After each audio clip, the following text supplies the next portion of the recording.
Assalamualaikum warahmatullahi wabarakatuh. Alhamdulillah, syukurillah. Allahumma salli ala sayyidina Muhammad wa ala ali sayyidina Muhammad. Bagaimana kabar kalian anak-anakku semuanya?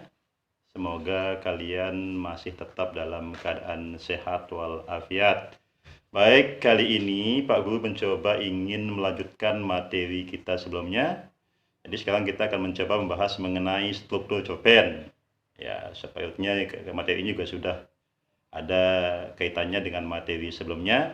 Cerpen merupakan cerita pendek yang hanya berfokus pada cerita satu tokoh saja. Karena ceritanya pendek, cerpen biasanya langsung memiliki penyelesaian konflik di bagian paragraf akhirnya.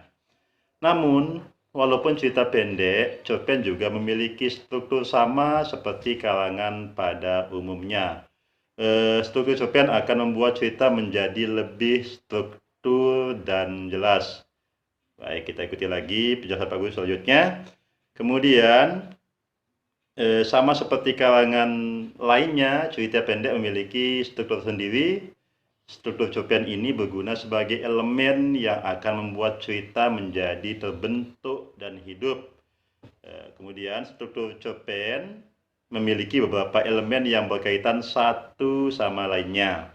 Elemen-elemen dari struktur cerita pendek inilah yang menjadi sebuah syarat terbentuknya suatu cerita yang terstruktur dan berkesinambungan. Ya, karena menjadi sebuah syarat dari sebuah cerita pendek, maka beberapa elemen dari struktur cerita tersebut harus ada dan tersusun secara terurut. Seperti yang sudah dijelaskan sebelumnya, bahwa sebuah struktur dari cerita pendek memiliki beberapa elemen yang harus ada dan tersusun secara berurutan, maka bisa kita bagi kalau struktur cerpen itu ada 6 bagian.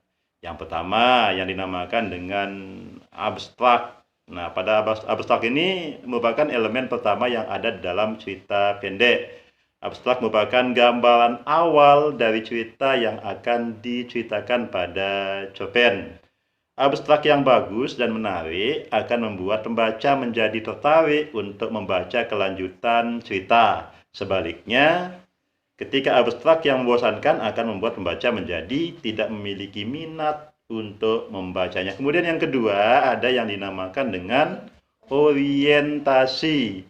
Elemen dari struktur cerita pendek lainnya adalah orientasi. Orientasi merupakan hal yang berhubungan dengan latar, waktu, suasana, serta tempat yang terdapat di dalam cerita pendek.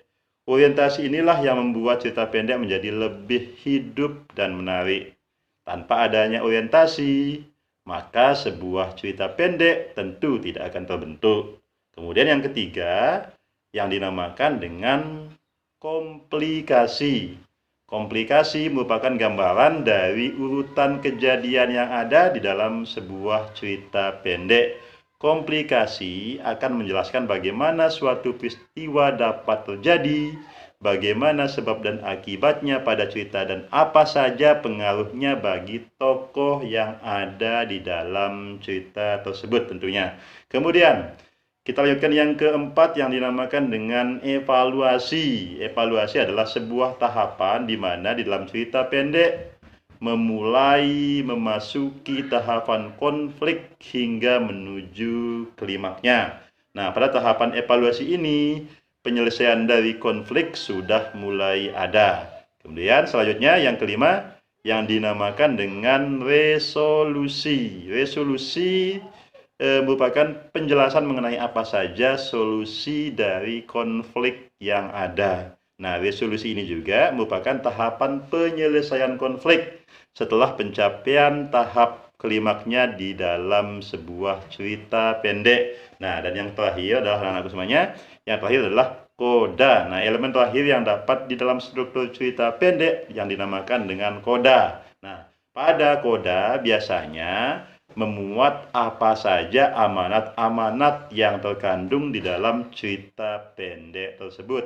Amanat tersebut biasanya dijadikan sebagai pembelajaran bagi pembacanya. Ya, itu saja jadi mengenai materi kita tentang struktur cerita pendek. Itu saja mungkin dari saya.